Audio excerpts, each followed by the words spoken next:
दोस्तों आरओ यारो यानी समीक्षाधिकारी सहायक समीक्षाधिकारी सामान्य अध्ययन महत्वपूर्ण प्रश्नों के रिवीजन के क्रम में हम सॉल्व करेंगे।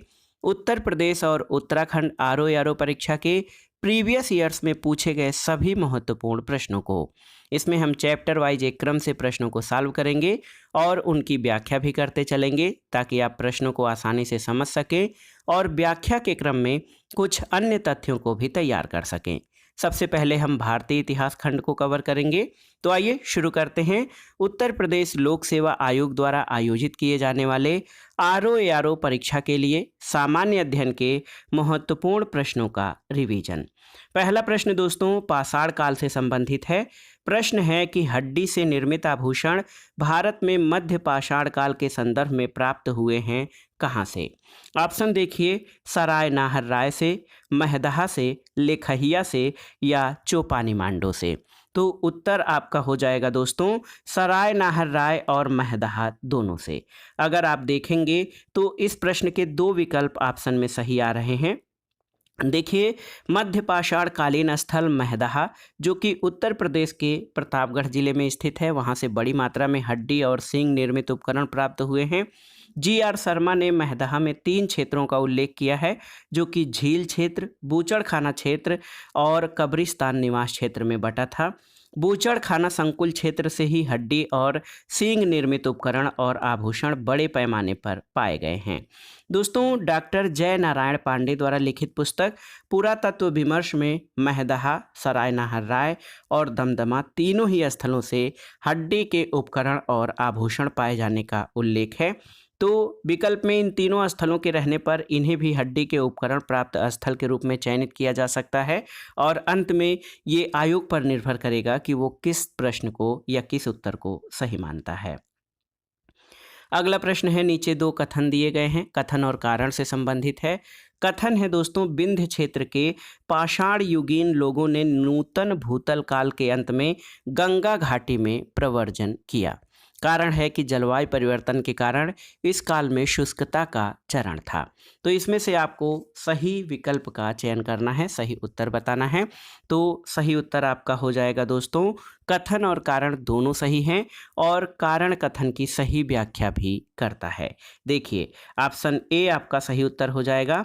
और दोस्तों जी.आर. शर्मा ने देखिए सराय नाहर राय में खुदाई के बाद ये अवधारणा दी कि नूतन भूतल काल के अंत में सूखे के कारण विंध्यन क्षेत्र के जो है लोग भोजन की कमी के कारण गंगा घाटी क्षेत्र में प्रवास किए थे। अगला प्रश्न है दोस्तों निम्न में से कौन सा स्थल प्रागैतिहासिक चित्रकला के लिए प्रसिद्ध है। तो आप जानते भी हैं प्रागैतिहासिक चित्रकला के लिए भीमबेटका या भीमबैठका प्रसिद्ध है। दोस्तों आप जान लीजिए प्रागैतिहासिक चित्रकला का श्रेष्ठ उदाहरण मध्य प्रदेश के रायसेन जिले में स्थित भीमबेटका के शैलाश्रय और गुफाएं हैं। भीमबेटका की प्रागैतिहासिक चित्रकला को मध्य पाषाण काल से संबंधित किया जाता है, जबकि अजंता और बाघ की शैलकृत गुफाओं की चित्रकला ऐतिहासिक काल से संबंधित है। अगला प्रश्न है निम्नलिखित मध्य पाषाणिक स्थलों को भौगोलिक दृष्टि से पश्चिम से पूर्व के क्रम में व्यवस्थित करें। पैसरा, लेखहिया, बीरभानपुर और महदहा। तो इनका क्रम आपको व्यवस्थित करना है पश्चिम से पूर्व की ओर। तो सबसे पश्चिम में कौन सा है आप जान लीजिए। सबसे पश्चिम का स्थल जो है दोस्तों इसमें कौन सा है, तो बहुत ही महत्वपूर्ण प्रश्न है और आपको बताना है। सबसे पश्चिम का स्थल जो है महदहा है, आप देख लीजिए प्रतापगढ़ उत्तर प्रदेश में, लेखहिया मिर्जापुर उत्तर प्रदेश में, पैसरा बिहार में और बीरभानपुर पश्चिम बंगाल में स्थित है। तो पैसरा कहाँ पर स्थित है ये आप जान लीजिए। पैसरा जो है ये बिहार में स्थित है। लेखहिया आप जानते हैं दोस्तों, लेखहिया मिर्जापुर उत्तर प्रदेश में स्थित है और बीरभानपुर वेस्ट बंगाल में है। महदहा जो है ये प्रतापगढ़ उत्तर प्रदेश में स्थित है। तो सबसे पश्चिम में हो जाएगा महदहा, उसके बाद मिर्जापुर लेखहिया, फिर पैसरा बिहार और बीरभानपुर पश्चिम बंगाल। तो सही उत्तर क्या हो जाएगा, सही उत्तर आपका हो जाएगा 4, 2, 1, 3 ऑप्शन सी सही उत्तर है। सैंधव सभ्यता से संबंधित महत्वपूर्ण प्रश्नों को देख लेते हैं। प्रश्न है कि सूची 1 का सूची 2 से सुमेलन करिए और दिए गए कूट से सही उत्तर का चयन करिए। तो यहाँ पर हड़प्पा संस्कृति और जिस नदी पर वो अवस्थित हैं उनका सुमेलन आपको करना है। तो देखिए, हड़प्पा किस नदी के तट पर विकसित हुआ है? तो हड़प्पा जो है रावी नदी के तट पर स्थित है। कालीबंगा आप जान लीजिए घग्घर नदी, लोथल तो लोथल भोगवा नदी, और रोपड़ जो है दोस्तों ये सतलज नदी। तो सही मिलान आपका क्या हो जाएगा? सही मिलान 3 2 1 4। तो विकल्प देख लेते हैं। 3 2 1 4 का विकल्प कौन सा सही है? ऑप्शन ए सही उत्तर है। एक बार फिर से देख लीजिए दोस्तों, हड़प्पा जो है रावी नदी के तट पर विकसित हुई सभ्यता है, कालीबंगा घग्घर, लोथल जो है भोगवा नदी के तट पर, और रोपड़ सतलज नदी के तट पर स्थित है। अगला प्रश्न है, विशाल स्नानागार किस पुरातत्व स्थल से पाया गया था? रोपड़, हड़प्पा, मोहनजोदड़ो या कालीबंगा? तो सही उत्तर है विशाल स्नानागार जो है ये मोहनजोदड़ो से प्राप्त हुआ है। दोस्तों आप जान लीजिए सैंधव सभ्यता के महान स्नानागार के साक्ष्य मोहनजोदड़ो पुरा स्थल से प्राप्त हुए हैं।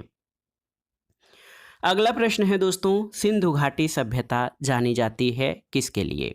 अपने नगर नियोजन के लिए, मोहनजोदड़ो और हड़प्पा के लिए, अपने कृषि संबंधी कार्य के लिए, और अपने उद्योगों के लिए। तो आप जान लीजिए ये चारों ही कथन आपके सही हैं। 1 2 3 4 यानी उपर्युक्त सभी आपके सही हो जाएंगे। दोस्तों सिंधु घाटी सभ्यता की प्रमुख विशेषता उसका एक तो नगर नियोजन है। यहाँ के नगर और कस्बे एक निश्चित योजना के अनुसार बसाए गए थे। साथ ही हड़प्पा और मोहनजोदड़ो सिंधु घाटी सभ्यता के 2 महत्वपूर्ण नगर थे। हड़प्पा नामक पूरा स्थल सबसे पहले ज्ञात होने के कारण इसको हड़प्पा सभ्यता के नाम से जाना जाता है। और कालीबंगा से कृषि संबंधी साक्ष्य और अनेक स्थल से ईंट के भट्ठे, मनके का कारखाना इत्यादि प्राप्त हुए हैं। तो ये सभी चारों ही कथन ये सिंधु सभ्यता के संबंध में सही हैं। अगला प्रश्न है, कौन सा हड़प्पीय नगर 3 भागों में विभक्त है? लोथल, कालीबंगा, धौलावीरा या सुरकोटदा? तो सही उत्तर है धौलावीरा। याद रखिएगा दोस्तों, धौलावीरा हड़प्पा नगर जो है ये 3 भागों में विभक्त है। धौलावीरा गुजरात के कच्छ जिले में स्थित एक हड़प्पीय नगर था। ये नगर आयताकार बना था और इस नगर को 3 भागों किला, मध्य नगर और निचला नगर में विभाजित किया गया था। अगला प्रश्न है दोस्तों, बार बार परीक्षाओं में पूछा भी गया है कि हाथी दांत का पैमाना किस हड़प्पा नगर से मिला है? किस हड़प्पी संदर्भ में हाथी दांत का पैमाना मिला है आपको बताना है। इसमें कालीबंगा, लोथल, धौलावीरा या बनावली में? तो सही उत्तर है लोथल में। दोस्तों हड़प्पा सभ्यता भारत की प्राचीनतम सभ्यता थी। हड़प्पीय संदर्भ में हाथी दांत का पैमाना लोथल से मिला है। और आप जानते हैं लोथल कहाँ पर स्थित है? तो लोथल आपका भोगवा नदी के तट पर गुजरात में स्थित हड़प्पीय नगर है। अगला प्रश्न, सूची 1 का सूची 2 से सुमेलन करना है और दिए गए कूट से सही उत्तर का चयन करना है।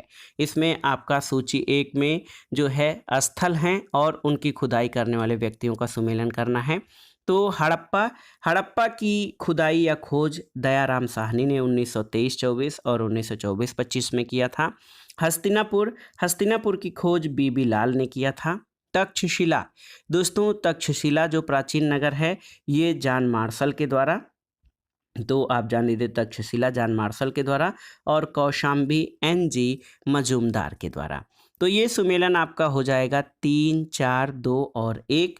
तो देखिए ऑप्शन 3 4 2 और 1 ऑप्शन सी सही उत्तर हो जाएगा। आप देख लीजिए दोस्तों सूची 1 में हड़प्पा जो है ये इसकी खुदाई दयाराम साहनी के द्वारा 1923-24 और 24-25 में, हस्तिनापुर बीबी लाल, तक्षशिला जॉन मार्शल और कौशाम्बी NG मजूमदार ने इसकी खुदाई करवाई थी। अगला प्रश्न है दोस्तों, निम्नलिखित सभ्यताओं का उत्तर से दक्षिण सही क्रम आपको बताना है। तो इसमें कौन कौन सी सभ्यताएं हैं? देखिए माया, मुइस्का, एज़टेक और इंका सभ्यताएं हैं। तो इसमें उत्तर से दक्षिण का क्रम आपको बताना है। तो आप जान लीजिए दोस्तों एज़टेक सभ्यता जो है ये जो अमेरिका के उत्तरी भाग पर था। मैसो अमेरिका के अंतर्गत मध्य से दक्षिणी मैक्सिको से लेकर Belize, Guatemala, El Salvador, Honduras, Nicaragua और उत्तरी कोस्टा रिका तक का क्षेत्र इसके अंतर्गत शामिल था। और एज़टेक सभ्यता का विस्तार मध्य मैक्सिको में, माया सभ्यता का विस्तार अमेरिका के दक्षिणी भाग यानी दक्षिणी मैक्सिको से लेकर दक्षिणी ग्वाटेमाला, उत्तरी बेलीज और अल साल्वाडोर और होंडुरास तक था। और मोइस्का सभ्यता दक्षिण अमेरिका महाद्वीप के कोलंबिया के पूर्वी भाग में विस्तृत थी, जबकि इंका सभ्यता का विस्तार दक्षिण अमेरिका के पश्चिमी भाग में, उत्तर में क्विटो से लेकर दक्षिण में सेंटियागो तक था। तो सही क्रम एज़टेक, माया, मोइस्का और इंका। एज़टेक, माया, मोइस्का और इंका ये सही क्रम हो जाएगा। ऑप्शन डी इस प्रश्न का सही उत्तर हो जाएगा। ये सभ्यताओं का उत्तर से दक्षिण की ओर सही क्रम है। अब देखिए वैदिक काल से संबंधित प्रश्न है दोस्तों। बहुत ही आसान सा प्रश्न, पहला प्रश्न है कि सबसे पुराना वेद कौन सा है? तो आप जानते हैं ऋग्वेद सबसे पुराना वेद है। ऑप्शन बी सही उत्तर हो जाएगा। दोस्तों भारतीय साहित्य में वेद सर्वाधिक प्राचीन हैं। 4 वेद हैं, ऋग्वेद, यजुर्वेद, सामवेद और अथर्ववेद। और वेदों में सर्वाधिक महत्वपूर्ण ऋग्वेद है और यही सबसे प्राचीन वेद भी माना जाता है। तो ये बहुत ही महत्वपूर्ण प्रश्न है। सबसे प्राचीन वेद ये ऋग्वेद है।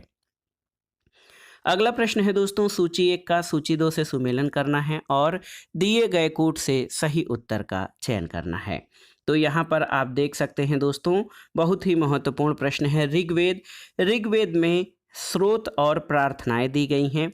यजुर्वेद में स्रोत और कर्मकांड। सामवेद जो है ये संगीतमय स्रोत है। और अथर्ववेद में तंत्र, मंत्र और वशीकरण से संबंधित जो है विचार दिए गए हैं। तो सही सुमेलन क्या हो जाएगा?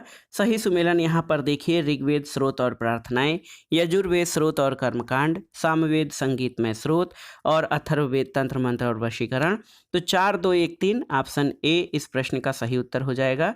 दोस्तों आप जान लीजिए कि ऋग्वेद में स्रोत और प्रार्थनाएं वर्णित हैं। कुल 10,552 ऋचाएँ हैं ऋग्वेद में। यजुर्वेद में स्रोत और कर्मकांड हैं। सामवेद के पद संगीतमय स्रोत के रूप में हैं, जिनको उद्गाता नामक पुरोहित गाता था। और अथर्ववेद में कुल 20 अध्यायों और 5,987 मंत्रों में तंत्र, मंत्र और वशीकरण के संबंध में साक्ष्य मिलते हैं। अगला प्रश्न है दोस्तों, ऋग्वेद क्या है? स्रोतों का संकलन, कथाओं का संकलन, शब्दों का संकलन या युद्ध का ग्रंथ? तो सही उत्तर है ऋग्वेद स्रोतों का संकलन है और सबसे प्राचीन वेद है। अगला प्रश्न है दोस्तों, अध्यात्म ज्ञान के विषय में नचिकेता और यम का संवाद किस उपनिषद में प्राप्त होता है? तो ये है कठोपनिषद। दोस्तों आप जान लीजिए कि कठोपनिषद में यम और नचिकेता का संवाद उल्लिखित है। इसमें आचार्य यम ने नचिकेता को उपदेश दिया है, न इस आत्मा का कभी जन्म होता है, न इसकी कभी मृत्यु होती है। ये अजन्मा, नित्य और शाश्वत है। कठोपनिषद कृष्ण यजुर्वेद का उपनिषद है। अगला प्रश्न है दोस्तों, भगवत गीता मौलिक रूप में किस भाषा में लिखी गई थी?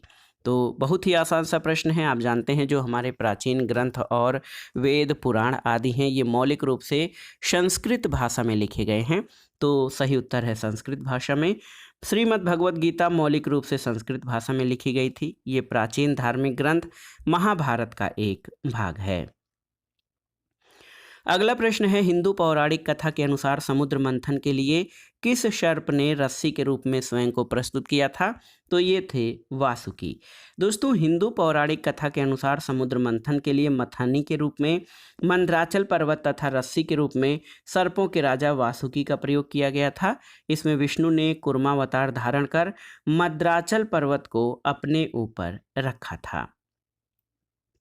अगला प्रश्न है दोस्तों, वैदिक कर्मकांड में होता का संबंध किससे है? ऋग्वेद, यजुर्वेद, सामवेद या अथर्ववेद से? तो सही उत्तर है होता का संबंध ऋग्वेद से है। दोस्तों ऋग्वेद प्राचीन वेद है। इसमें कुल 10 मंडल, 1028 सूक्त और 10,552 ऋचाएँ हैं। ऐतरेय तथा कौशितकी ऋग्वेद के 2 ब्राह्मण ग्रंथ हैं और ऋग्वेद के पुरोहित को होता कहा जाता था। और इसके द्वितीय से सप्तम मंडल, यही मंडल सबसे प्राचीन माने जाते हैं। इनको वंश मंडल भी कहा जाता है। पहला और 10वां मंडल नवीन या अर्वाचीन है। अगला प्रश्न है दोस्तों, ऋग्वेद में अघन्या का प्रयोग हुआ है किसके लिए? तो आप जानते हैं ऋग्वेद में अघन्या का प्रयोग गाय के लिए किया गया है। गाय को अघन्या या न मारे जाने योग्य कहा गया है। गाय की हत्या अथवा उसे घायल करने वाले व्यक्ति के लिए मृत्युदंड और देश निकाला की व्यवस्था वेदों में दी गई है। अगला प्रश्न है दोस्तों, जीविकोपार्जन के लिए वेद वेदांग पढ़ाने वाला अध्यापक क्या कहलाता था? तो इसको भी आप जानते हैं, उपाध्याय कहलाता था। दोस्तों, वैदिक काल में जीविकोपार्जन के लिए वेद वेदांग पढ़ाने वाला अध्यापक उपाध्याय कहलाता था। आचार्य गुरुकुल की स्थापना करके अपने शिष्यों को पढ़ाते थे। कोई शुल्क नहीं लेते थे, लेकिन शिष्य के द्वारा दी गई दक्षिणा स्वीकार कर लेते थे। यजुर्वेद के कर्मकांडों को संपन्न कराने वाले पुरोहित को अर्धव्यु कहा जाता था। अगला प्रश्न है दोस्तों, गोपथ ब्राह्मण किससे संबंधित है? यजुर्वेद, ऋग्वेद, अथर्ववेद या सामवेद से? तो सही उत्तर है अथर्ववेद से। दोस्तों, ब्राह्मण ग्रंथ कई हैं। ये ग्रंथ यज्ञों और उनके अनुष्ठान विधि विधानों के संबंध में जानकारी देते हैं। इनमें ऐतरेय ब्राह्मण, कौशितकी ब्राह्मण, तांड्य ब्राह्मण, खडविश ब्राह्मण, सतपथ ब्राह्मण और गोपथ ब्राह्मण अत्यधिक उल्लेखनीय हैं। और इन ब्राह्मण ग्रंथों का संबंध वेदों से है। ऐतरेय ब्राह्मण और कौशितकी ब्राह्मण ऋग्वेद से संबंधित हैं। तांड्य ब्राह्मण, खडविश ब्राह्मण, पंचविश ब्राह्मण और जैमिनी ब्राह्मण सामवेद से, जबकि सतपथ ब्राह्मण यजुर्वेद से तथा गोपथ ब्राह्मण का संबंध अथर्ववेद से है। तो याद रखिएगा, गोपथ ब्राह्मण अथर्ववेद से संबंधित है। अगला प्रश्न है दोस्तों, महाभारत मूलतः किस रूप में जानी जाती थी? तो महाभारत का प्राचीन नाम जय संहिता था। दोस्तों, महाभारत के प्रारंभिक रचना काल में 8,800 श्लोक थे और इसे जय संहिता के नाम से जाना जाता था। महाभारत का दूसरा संस्करण भारत था, जिसमें श्लोकों की संख्या 24,000 थी। वर्तमान में महाभारत संस्करण में 1,00,000 श्लोक प्राप्त हैं और ये इसका अंतिम संस्करण है, जिसको कि सतसहिस्त्री संहिता या महाभारत कहा गया है। धर्मों में आइए बौद्ध धर्म से संबंधित महत्वपूर्ण प्रश्नों को देख लेते हैं। दोस्तों, पहला प्रश्न है कि निम्नलिखित में से किस राजवंश के अभिलेख में इस परंपरा का समर्थन होता है कि लुम्बिनी शाक्य मुनि बुद्ध का जन्म स्थल था? मौर्य, शुंग, सातवाहन या कुषाण? तो सही उत्तर है मौर्य राजवंश के। दोस्तों, मौर्य वंशीय शासक अशोक के रुम्मनदेही अभिलेख से ये सूचना मिलती है कि शाक्य मुनि बुद्ध का जन्म लुम्बिनी में हुआ था और इस अभिलेख के अनुसार अशोक राज्याभिषेक के 20 वर्ष बाद यहाँ आया था और उसने उस स्थल की पूजा की जहाँ शाक्य मुनि बुद्ध का जन्म हुआ था। साथ ही साथ इस अभिलेख में लुम्बिनी में बुद्ध का जन्मस्थल होने के कारण इसे कर में छूट प्रदान करने की घोषणा भी की गई थी। अगला प्रश्न है, निम्नलिखित में से कौन एक अशोक का अभिलेख इस परंपरा की पुष्टि करता है कि गौतम बुद्ध का जन्म लुम्बिनी में हुआ था? ऑप्शन देखिए, बसाढ़ स्तंभ अभिलेख, निगाली सागर स्तंभ अभिलेख, रामपुरवा स्तंभ अभिलेख और रुम्मनदेही स्तंभ अभिलेख। तो सही उत्तर है रुम्मनदेही स्तंभ अभिलेख इस बात की पुष्टि करता है कि गौतम बुद्ध का जन्म लुम्बिनी में हुआ था और ये अभिलेख जो है वो सम्राट अशोक से संबंधित है। अगला प्रश्न है दोस्तों, बौद्ध धर्म में त्रिरत्न का क्या अभिप्राय है? तो बुद्ध, धम्म, संघ। याद रखिएगा, बुद्ध, धम्म और संघ ये बौद्ध धर्म के त्रिरत्न कहे जाते हैं। बहुत ही महत्वपूर्ण प्रश्न है दोस्तों। बुद्ध, धम्म और संघ ये बौद्ध धर्म के त्रिरत्न हैं। बुद्ध की मृत्यु के बाद उनकी शिक्षाओं को संकलित कर 3 भागों में बांटा गया। इनको त्रिपिटक कहा जाता है। इनमें विनय पिटक, सुत्त पिटक और अभिधम्म पिटक शामिल हैं। अगला प्रश्न है दोस्तों, बुद्ध कौशाम्बी किसके राज्यकाल में आए थे? तो उस शासक का नाम आपको बताना है। उत्तर है उदयन के शासनकाल में। दोस्तों, महात्मा बुद्ध वत्सराज उदयन या उदयन के काल में कौशाम्बी आए थे। उदयन ने पिंडोला भारद्वाज के प्रभाव से बौद्ध बनने के बाद घोषिताराम विहार बौद्ध भिक्षु संघ को दान किया था।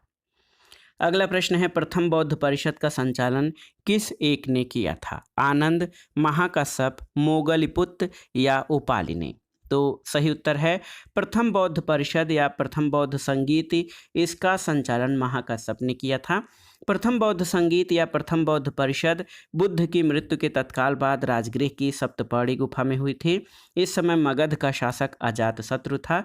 इस संगीत की अध्यक्षता महाकश्यप या महाकश्यप ने की थी। इसमें बुद्ध के प्रमुख शिष्य आनंद और उपाल भी शामिल थे। इसमें बुद्ध की शिक्षाओं का संकलन हुआ और उन्हें सुत्त पिटक और विनय नामक 2 पिटकों में विभाजित किया गया।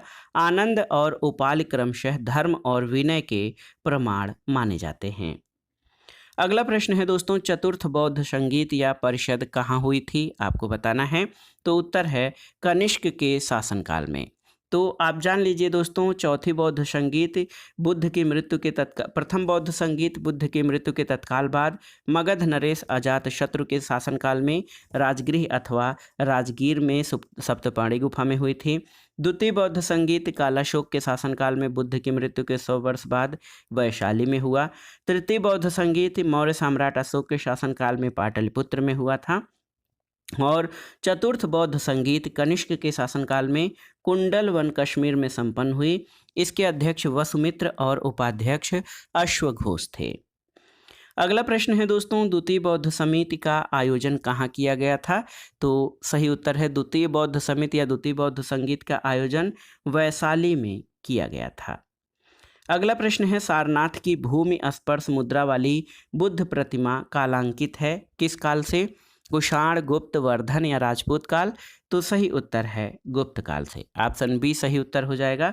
दोस्तों ये प्रश्न बार बार परीक्षाओं में पूछा गया है। आप जान लीजिए, भूमि स्पर्श मुद्रा वाली सारनाथ की बुद्ध प्रतिमा गुप्त काल से संबंधित है। इसकी आध्यात्मिक अभिव्यक्ति, गंभीर मुस्कान और शांत ध्यानमग्न मुद्रा भारतीय कला की सर्वोच्च सफलता का प्रदर्शन करती है। अगले प्रश्न पर आते हैं, बुद्ध द्वारा रूपांतरित निम्न व्यक्तियों में से कौन सा अंतिम था। आनंद, वसुमित्र, गोसाल या सुभद्द। तो सही उत्तर क्या हो जाएगा, सुभद्द। दोस्तों सुभद्द वह अंतिम व्यक्ति था जिसको बुद्ध ने बौद्ध धर्म में रूपांतरित किया था। अगला प्रश्न है, नागार्जुन किस बौद्ध संप्रदाय के थे। ऑप्शन देखिए, सौतांत्रिक, वैभाषिक, माध्यमिक या योगाचार। तो सही उत्तर है नागार्जुन माध्यमिक संप्रदाय से संबंधित थे। माध्यमिक या शून्यवाद मत के प्रवर्तक नागार्जुन हैं। इनकी प्रसिद्ध रचना माध्यमिक कारिका है। इसे सापेक्षवाद भी कहा जाता है, जिसके अनुसार प्रत्येक वस्तु किसी न किसी कारण से उत्पन्न हुई है और वह उन पर निर्भर है। नागार्जुन ने प्रतीत्य समुत्पाद को ही शून्यता कहा है। अगला प्रश्न है, निम्नांकित कथनों को विचार करें और चैत्य तथा बिहार में क्या अंतर है इसे चुनें। तो चैत्य क्या होता है। दोस्तों चैत्य जो है ये क्या है, पूजा स्थल होता है, जबकि बिहार निवास स्थान होता है। तो ऑप्शन बी आपका सही उत्तर हो जाएगा। चैत्य और बिहार बौद्ध धर्म से संबंधित हैं। चैत्य जो है वो पूजा स्थल या प्रार्थना स्थल होता है। बिहार जो है आप जान लीजिए कि निवास स्थान कहलाता है। चैत्य का शाब्दिक अर्थ चिता संबंधी होता है। शवदाह के बाद बचे हुए अवशेषों को भूमि में गाड़कर उसके ऊपर जो समाधियां बनाई गई हैं उन्हीं को प्रारंभ में चैत्य या स्तूप कहा गया। इन समाधियों में महापुरुषों के धातु अवशेष सुरक्षित थे, इसलिए चैत्य उपासना के केंद्र बन गए। कालांतर में बौद्धों ने इन्हें अपनी उपासना का केंद्र बना लिया और चैत्य गृहों के समीप ही भिक्षुओं के रहने के लिए आवास बनाए गए, जिनको कि विहार कहा गया। अगला प्रश्न है दोस्तों, सप्तपर्णी गुफा कहाँ पर स्थित है। तो आप जानते हैं सप्तपर्णी गुफा राजगीर या राजगृह में स्थित है, जो बिहार के नालंदा जिले में एक शहर है। राजगीर की बैभरा पहाड़ियाँ पर सप्तपर्णी गुफा स्थित है। अगला प्रश्न है दोस्तों, हीनयान अवस्था का विशालतम और सर्वाधिक विकसित शैलकृत चैत्य गृह कहाँ पर स्थित है। पीतलखोरा में, जुन्नार में, कारले में या बेडसा में। तो सही उत्तर है कारले। कारले का चैत्य आप जानते हैं ये हीनयान अवस्था का विशालतम और सर्वाधिक विकसित शैलकृत चैत्य गृह है और ये महाराष्ट्र राज्य में स्थित है। अगला प्रश्न है दोस्तों, वल्लभी विश्वविद्यालय कहाँ पर स्थित था। तो ये गुजरात में था। आप जान लीजिए वल्लभी गुजरात के काठियावाड़ क्षेत्र में आधुनिक वल नामक स्थान पर स्थित पश्चिम भारत में शिक्षा और संस्कृति का प्रमुख केंद्र था। तो याद रखिएगा वल्लभी गुजरात राज्य में स्थित विश्वविद्यालय था। अगला प्रश्न है दोस्तों, सूची 1 का सूची 2 से सुमेलन करना है और दिए गए कूट के आधार पर सही उत्तर का चयन करना है। तो यहाँ पर आप देखिए आचार्य लकुलिश का संबंध, तो ये आचार्य लकुलिश का संबंध पाशुपत संप्रदाय से है। नागार्जुन का संबंध शून्यवाद से है। भद्रबाहु ये जैन धर्म से संबंधित हैं और मक्खली गोशाल का संबंध ये आजीवक संप्रदाय से है। तो 3, 2, 4 और 1 विकल्प देखते हैं दोस्तों। 3, 2, 4 और 1 ऑप्शन बी इस प्रश्न का सही उत्तर हो जाएगा। बौद्ध धर्म के बाद आइए जैन धर्म से संबंधित प्रश्नों को देखते हैं। दोस्तों पहला प्रश्न है कि निम्नांकित तीर्थंकरों पर विचार कीजिए और उनको सही कालानुक्रम के अनुसार व्यवस्थित कीजिए। तो यहाँ पर देखिए अभिनंदन, विमलनाथ, मुनि सुब्रत नाथ और पद्म प्रभु। तो इसमें जो सही क्रम होगा वो हो जाएगा सबसे पहले अभिनंदन, उसके बाद आ जाएंगे पद्म प्रभु और फिर उसके बाद विमलनाथ और सबसे लास्ट में मुनि सुब्रत नाथ। तो सही क्रम क्या हो जाएगा? सही क्रम आपका हो जाएगा दोस्तों 1, 4, 2 और 3। विकल्प देखते हैं 1, 4, 2 और 3 ऑप्शन ए सही उत्तर हो जाएगा। और विस्तार से आप अगर जो देखेंगे तो आप देख लीजिए कि जैन धर्म में कुल 24 तीर्थंकर माने जाते हैं जिन्होंने समय समय पर जैन धर्म का प्रचार प्रसार किया। और जैन धर्म के प्रथम तीर्थंकर भगवान ऋषभ देव थे, अजितनाथ दूसरे, संभवनाथ तीसरे, चौथे अभिनंदन, पांचवें सुमतिनाथ, छठवें पद्म प्रभु, सातवें सुपार्श्वनाथ, आठवें पे चंद्रप्रभ, नौवें पर पुष्पदंत, 10वें पर शीतलनाथ, श्रेयांसनाथ 11वें, वासुपूज्य 12वें, विमलनाथ 13वें, अनंतनाथ 14वें, धर्मनाथ 15वें, शांतिनाथ 16वें, कुंथुनाथ 17वें और अरनाथ 18वें, मल्लीनाथ 19वें, मुनि सुब्रत 20वें, नेमिनाथ 21वें, नमिनाथ 21वें, नेमिनाथ या अरिष्ट नेमि 22वें, 23वें तीर्थंकर पार्श्वनाथ और 24वें भगवान महावीर स्वामी थे। तो जैन धर्म के कुल जो जान लीजिए 24 तीर्थंकर हुए हैं। प्रथम तीर्थंकर ऋषभ देव थे, 23वें पार्श्वनाथ और 24वें और अंतिम तीर्थंकर महावीर स्वामी थे। अगला प्रश्न है दोस्तों सूची 1 का सूची 2 से सुमेलन करिए और दिए गए कूट से सही उत्तर का चयन करिए। तो स्थल और संबंधित तीर्थंकर श्रावस्ती। दोस्तों श्रावस्ती जो है ये संभवनाथ से संबंधित है। काकंदी पुष्पदंत या सुविधानाथ से संबंधित है काकंदी। और अयोध्या का संबंध भगवान ऋषभ देव से है या ऋषभनाथ। और पभोषा का संबंध पद्म प्रभु से है। तो सही मिलान हो जाएगा 4, 3, 1 और 2। तो यहाँ विकल्प देखते हैं 4, 3, 1 और 2 ऑप्शन सी सही उत्तर हो जाएगा। अगला प्रश्न है दोस्तों भगवान महावीर स्वामी को किस नदी के तट पर ज्ञानोदय प्राप्त हुआ था? स्वर्णसिक्ता, पलाशनी, गंगा या ऋजुपालिका? तो सही उत्तर है ऋजुपालिका नदी के तट पर।